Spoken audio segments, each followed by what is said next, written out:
of the national championship game last night. It's Washington, it's Michigan, both undefeated and only one would bring home all the marbles. Jim Harbaugh getting J.J. McCarthy ready for the action. But opening drive, Jeff, this was a game you absolutely love. Line of scrimmage domination. Right. Doesn't get touched. Let's just take it 40. He ran into his own guy. Were the DBs in sand? Like, what happened? Running back just running past them, I'm Fox. not going to enjoy this highlight. I can tell. Yes, Don, well, you're going to hate this one too then. How about cutting the other way, Jeffrey? We go to the left one time, Don. The next time we go to the right, you still can't stop us. Yeah. Real football's being played. Donovan Edwards with both touchdowns. He hadn't scored since November 11th. Michigan looked like they were going to put this game away, but then right before halftime. Oh, this is great reflexes and eyes. He sees this guy, gets pass interference with them, rotates back and finds the runner across the middle field. And it's good. Jalen McMillan for the touchdown, so it's 17-10 in a game that Michigan was dominating. Then that's the first play of the second half. I enjoy that. You see that number 2 DB? Woodson-esque. I appreciate a turnover anytime I see one. Will Washington Johnson did not enjoy that. Not nearly as much. We had injury to himself. Penix limping off, but he'd stay in the game. It's still a 7-point game in the fourth quarter, and then here's the one big pass play they would make on the whole night. Outstanding. You hit the big tight end in the middle of the field, misjudged the jump, and it felt like this was feeling like when the game ended last night. Yeah, Colston Loveland, if that one didn't end it, this one certainly did. Finishing off the drive, Blake Corum breaking tackles, Jeffrey. Tackle, Greeny, tackle. Only one dude touched him. That's what they did to domination up front. Harbaugh knows he's got it up by 2 scores. Desperation time, 4th and 13. Oh, this is where it's fun to be a DB. You know they got to throw it. You know you're going to get one. And then you just run down the sideline running 4-3 like Cat Williams. They're not going to get him. That's Mike Sainris still. They do actually get him just at like the 8. Michigan would take it in for the score, but it's all over. Oh, the Gatorade bath, and the Harbaughs are celebrating. There's Brother John. Here's Papa Jack. Who's got it better than us? Nobody. The Michigan Wolverines are champions of the college football world, and afterwards, their coach talking about the championship season. It couldn't have gone better. It went exactly how we wanted it to go, to win every game. The off the field issues, we're innocent. And we stood strong and tall because we knew we were innocent. To have completed them all, win the big games, win the Big Ten championship, win the Rose Bowl, win the national championship, it just feels good. You just want to pull it down, you know? It's glorious. It's a glorious feeling. What did we? No one knows. No one knows. No one knows what that means. But don't ruin it. It's a good moment. He's excited. And let's go to Booger. Booger, unless you can explain to me what it means to pull it down, let's dive into the biggest takeaway. Why? Nobody knows. Okay. But let's not rain on his parade. Harbaugh finally gets the championship. He was this close in the NFL as a player and as a coach, and here he is finally bringing the title back to his alma mater. So a great moment clearly for him and the family last night. Let's start with the game itself, because there are so many storylines here. Booger, what was the single biggest reason Michigan dominated the national championship game last night? Well, as much as I would love to make Jeff Saturday smile and say the offensive line because they were dominant, over 300 yards rushing, Jeff, how about that? I mean, a simple, dominant performance. Greeny, it was the defense. The defense. I go back to when the Seattle Seahawks played the Denver Broncos, and there was a thought process that great offense could really beat great defense. And we talked about it all week long, only to find out that great defense was still dominant in the Seattle Seahawks. And we saw it again last night, Greeny. Great defense from the Michigan Wolverines dominated Michael Penix and the 3 wide receivers that everybody said couldn't be stopped. You got to give a big shout out to Jesse Minter, the defensive coordinator of the Wolverines. They were absolutely dominant, and they took apart one of the best offenses in America, and they did it with simulated pressures. They did it at the line of scrimmage. They did it a multitude of ways. The biggest difference in the game, Greeny, was the Michigan defense. I agree. You know, candidly, Dominique, Jesse Minter is not a name that everyone in America knows, but those who know college football know he might have been the most important person. The Michigan turnaround, and there'll be plenty to be said about it from those who are skeptical, but frankly, it may be as much as anything comes from him. He has turned that defense around, and they were brilliant last night. So we were showing the game on 11 different ways last night. So I watched the all 22 copy, and the sophistication of the defense that they were doing, they were passing guys off. They had simulated pressures, as we pointed out. These are, I think Rex pointed out yesterday, these were NFL level defenses. And there were a couple times where college kids made mistakes and cut guys loose. But overall, you're asking a guy in Penix and an offense in those receivers, they have to adjust to that. That's not something they see very often. They don't see defenses that are this sophisticated and players that are this smart and well coached in the course of a game. Graziano, you were making that point this morning that Washington just looked completely thrown. I mean, right, the difference in Michael Penix last week versus this week is a guy who was just not comfortable back there. They did not look like that they were okay with what was going on up front in terms of the Michigan pass rush, and I think that affected. You saw him miss throws. You know, I thought it was a significant difference, and they were getting beat up front. I was thinking about Jeff Saturday while I was watching this game, and that's not great. It's not both things can be true, right? I mean, yes, the defense dominated, but it also can be true that Michigan's offensive line just pushed them around. Oh, there's no doubt. Listen, when you think about complete dominance, Michigan's offensive line, I think they were pissed off they didn't get the Joe Moore Award again. And Washington get it. They wanted to show you what was. And let me tell you what scheme can't fix. When you're getting hit in the mouth and there's nobody there, and you'll see players. I mean, watch the running back basically runs to the wrong hole, figures it out, goes outside, and still goes untouched for 40 yards. These are the type of plays. And listen, we call this like a Velcro night. It's like when the defense has Velcro on their chest and they cannot get off a block. They did not touch the Michigan runners all night. I think they averaged over 6 yards a carry. We never asked J.J. McCarthy to do much. You didn't have to do very much for Michigan. It's the best kind of game plan. I'm saying in part because at no point was the Washington offense putting that type of pressure back on the Michigan. So it's a full team win, but I think the defense was the more surprising part. We expected Michigan to be able to run the ball. And I know you know this. You're talking about Michigan defense and NFL concepts. This is an NFL guy, Minter, who comes from the Baltimore Ravens. The previous D coordinator there was Mike McDonald, who came from the Ravens, now back with the Ravens, coordinating their defense and getting head coach interviews in this cycle. So something really changed with Michigan a couple years ago when they started to bring in these NFL coaches on defense. And let me say this part about the defense. When you saw Penix start to miss the wide opens, right? And the reason that is because in your head, the process has to speed up. That's where you see the difference between a pro and a college athlete, right? Is that even when they are open, they're not open because your mind's going so fast, you can't just do the normal stuff right. Booger, go.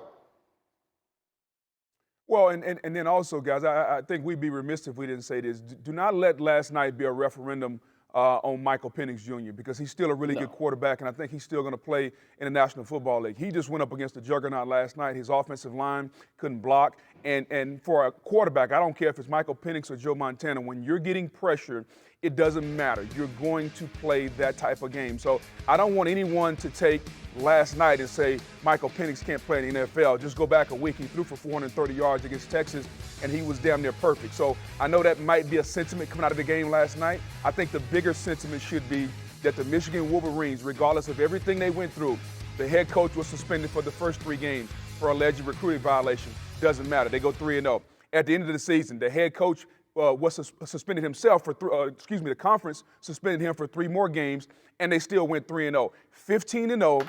I look at this season. This is a dominant season. There is no stain on it. They were the best team in college football. They still might not be like 2019 LSU, but not many teams are. So we should look at this as a great season for the Michigan Wolverines.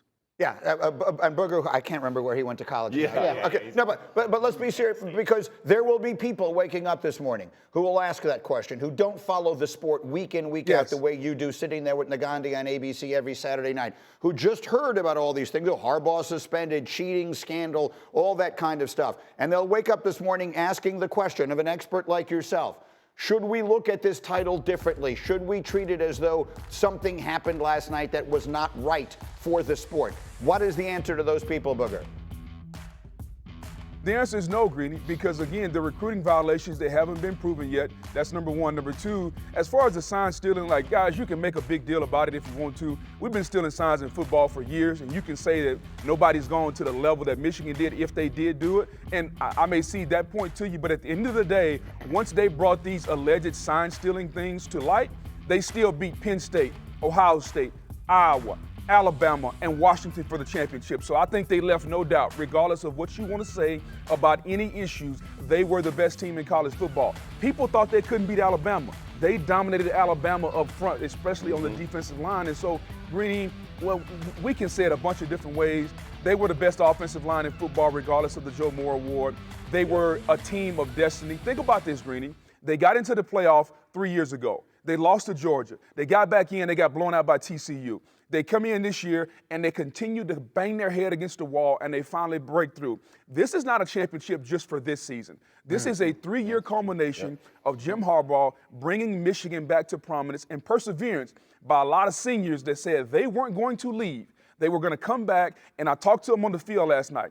It's the most focused team I've ever been around. The only thing that mattered to these guys was the championship, and that was conveyed to me by the players and by every coach that I talked to. Boog brought his A game this morning. Boog's Got ready me to go. hyped up. I love it, Boog. There's a lot in that. And then we also have to get to Jim Harbaugh's future, which Mr. Graziano has a lot to say about, because the ultimate Michigan man has now accomplished his mission. The celebration was on for Michigan as that pick sealed it for their defense. The fourth team in the last 25 years to go undefeated and never allow 25 points in any of their games. Of those 4 teams, as you see on your screen, no one had a better scoring margin than Michigan did this year. But all the questions after for Jim Harbaugh were about his future. Here's what he said. I just want to enjoy this. And I hope you give me that, Can a guy have that? Does it always have to be, what's next? What's the future?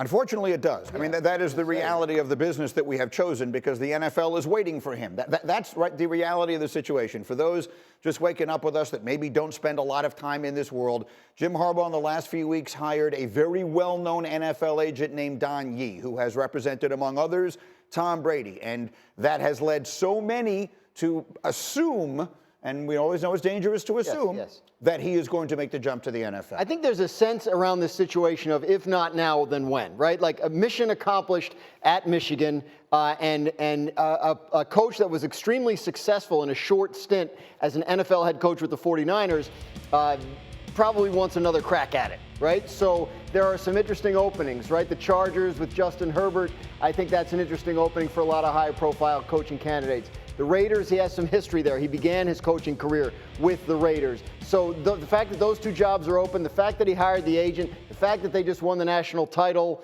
in a year where a lot of other stuff was swirling around, I think there's a lot pointing to the very strong possibility that if the right opportunity is there, Jim Harbaugh jumps back to the NFL this offseason. He's flirted with it in different ways the last couple of years and not made the jump. As to your point, he's never been as hot a property as he is right this particular moment. And I think the landscape of college football has changed, and it becomes a lot less like coaching than it is in the NFL, where there's a lot of recruiting, there's portal recruiting, there's offseason recruiting, and I think that football coaches, they want to be football coaches. And the best possible thing you can do as a football coach is win a Super Bowl. And he got really close, and I think this is the time to make that leap. And as much as you want to tie him to or as much as people want to tie him to the Raiders because of the Don Yee connection, if Tom Brady is not suiting back up, I think it's a lot more attractive to go to Los Angeles with the Chargers. There's the Chargers. There's the Raiders. There are other openings. Yeah. The Falcons Absolutely. are an opening. And look, Harbaugh might be their quarterback. He would be their best option at quarterback. What is your sense of this? Do you believe he will be in the NFL next year? Absolutely, I think he should be. Listen, you think about this. He went to San Francisco. They had 8 losing seasons. He gets to San Francisco. They have 3